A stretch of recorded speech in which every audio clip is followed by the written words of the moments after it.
महाकुंभ, ये तो सुना ही है, मगर होता क्या है महाकुंभ? और ये शब्द कहाँ से आया? कुंभ का मतलब होता है कलश, घड़ा। महाकुंभ या महाकलश, सोचिए कि कलश का साइज कितना बड़ा होगा। हर 12 साल में भारत के 4 अलग अलग शहरों में एक के बाद एक महाकुंभ का आयोजन होता है। और महाकुंभ है इस पूरे देश में, पूरी पृथ्वी में हिंदुत्व का सबसे बड़ा पर्व। इतना बड़ा पर्व जितना ना पहले कभी हुआ है, ना आगे कभी बन पाएगा। पर होता क्यों है महाकुंभ? और कौन से 4 शहर? उज्जैन, हरिद्वार, नासिक और प्रयागराज। इन 4 शहरों में एक के बाद एक हर 12 साल में एक महाकुंभ होता है। महाकुंभ के पीछे 2 कमाल की कहानियां हैं। आज ये 2 कहानियां मैं आपको एक के बाद एक सुनाने वाला हूँ, क्योंकि महाकुंभ फिर से आ रहा है। कब और कहाँ? 13 जनवरी को प्रयागराज में। इस बार नंबर प्रयागराज का है और 13 जनवरी से महाकुंभ शुरू हो रहा है, जिसमें हर नागा साधु, हर अघोरी, हर मठाधीश, हर बड़े मंदिर के संत महात्मा, हर ऋषि मुनि, हिमालय में बसे और तपस्या करते हुआ हर मुनि और ऋषि, हिंदुत्व को मानने वाला हर रक्षक वहां जमा होगा। महाकुंभ की 2 कहानियों में से एक कहानी है सर्पों और गरुड़ देव के बीच की। क्या है ये कहानी?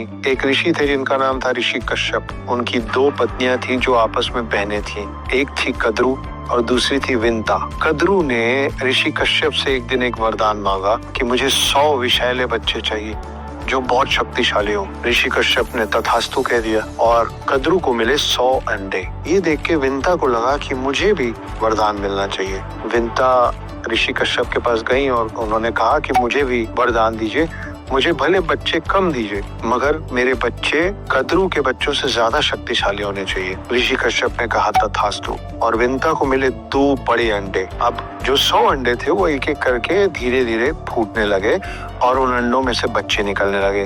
कौन से बच्चे?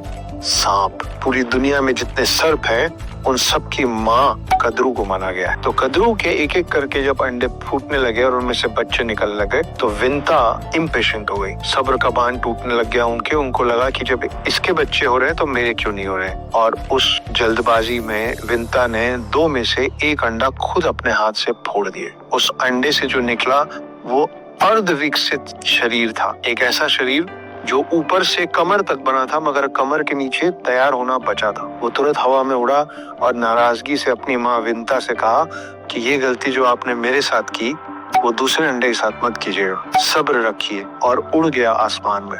वो कहाँ गया वो भी बताऊंगा, पर उसके पहले बात करेंगे कि वो एक बचा हुआ अंडा उसका क्या हुआ। समय के साथ जब वो अंडा फूटा तो उसमें से पक्षी का चेहरा, बाज का चेहरा लेके एक इंसान पैदा हुआ जो उड़ सकता था और उसका नाम रखा गया गरुड़। उसका बड़ा भाई जो पहले निकल गया था आधे शरीर के साथ, उनका नाम पड़ा अरुण।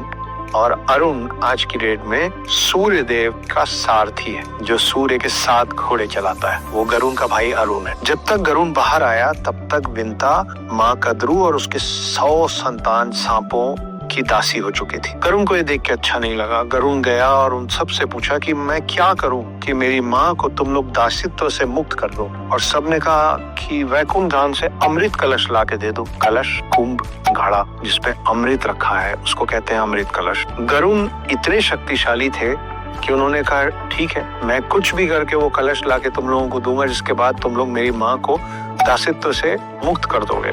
ये कॉन्ट्रैक्ट डन हो गया।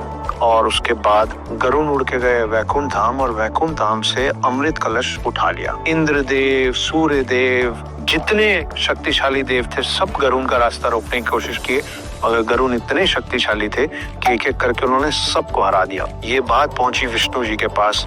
जब देव भागते हुए उनके पास गए और बोले कि अनर्थ हो जाएगा अगर ये अमृत कलश गलत हाथों में चला गया। पता नहीं कहां से एक बहुत ही शक्तिशाली प्राणी आया जिसका चेहरा पक्षियों के जैसा है, शरीर इंसानों के जैसा है और साथ में है पंख जो उड़ता है, जो हम सब लोगों से ज्यादा शक्तिशाली है। रोकिए उसको। विष्णु जी उतरे युद्ध में और गरुड़ और विष्णु जी के बीच में युद्ध हुआ। इस पूरे युद्ध के बीच में विष्णु जी को ये समझ में आया कि गरुड़ के हाथ में अमृत कलश है, मगर गरुड़ उसको खोल के उस कलश से अमृत ग्रहण नहीं कर रहा है, सिर्फ हाथ में पकड़ा हुआ है। तो फिर विष्णु जी ने उससे पूछा कि ये क्यों चुरा रहे हो, इसको लेके कहाँ जाने की कोशिश कर रहे हो, और जब अमृत कलश खुद तुम्हारे हाथ में है तो उसको ग्रहण क्यों नहीं कर लेते। तब गरुड़ ने पूरी बात, पूरी व्यथा बताई कि वो अपनी माँ को मुक्त कराने के लिए ले जाना चाहता है। विष्णु जी ने कहा कि ठीक है, मैं एक शर्त पे तुमको ये अमृत कलश ले जाने दूंगा। वो शर्त ये है कि अगर मैं तुमको अमृत कलश ले जाने देता हूँ तो अमृत कलश को जमीन पे पहुंचाने के बाद तुम हमेशा के लिए मेरे वाहन बन जाओगे, मेरे साथ रहोगे।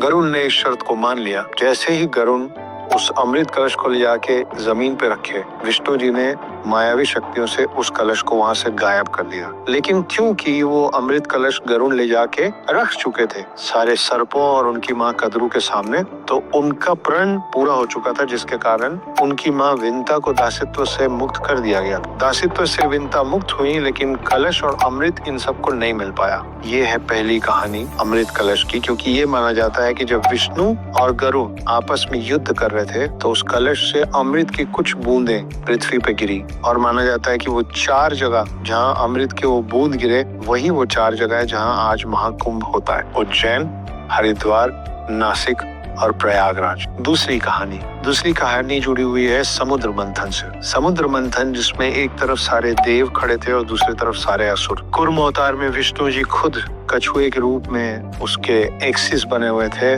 और पर्वत को मथा जा रहा था। एक एक करके चीजें निकल रही थी और निकलते निकलते अमृत कलश लेके निकले धन्वंतरी। जब धन्वंतरी के हाथ में अमृत कलश देखा गया तो असुर उसको धन्वंतरी से छीनना चाहते थे और देवों को तो वो चाहिए ही था। उस पूरे खींचाकशी में ये पूरे अमृत कलश को लेके देवगण दौड़े बचाने के लिए अमृत कलश को असुरों से। जब इधर से उधर दौड़ते रहे तो वो 12 दिन तक, और वो 12 दिन हमारे वाले 12 दिन नहीं, उनके वाले 12 दिन, इन 12 दिनों में 4 जगह उन्होंने विश्राम किया, रुके। वो 4 जगह फिर वही 4 जगह है जहाँ पे अमृत कलश को रखा गया था, हरिद्वार, उज्जैन, नासिक और प्रयागराज। तो ये 2 कहानियां हैं, और इसीलिए क्योंकि उनके जो 12 दिनों का सफर था जिसमें 4 बार उन्होंने ब्रेक लिया था, उस हिसाब से वो 4 दिन हर 12 साल में एक शहर में आते हैं। तो ये 2 कहानियां हैं अमृत कलश की, जिसके कारण होता है महाकुंभ, और कुंभ का मतलब होता है कलश। तो आप जानते हैं कि महाकुंभ कब हो रहा है अगली बार, कहाँ हो रहा है अगली बार, और उसका औचित्य और उसकी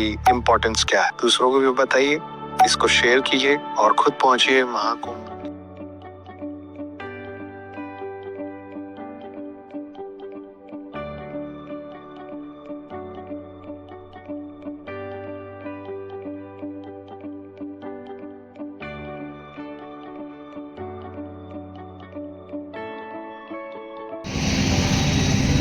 फुल ड्रोन से बढ़िया आता है।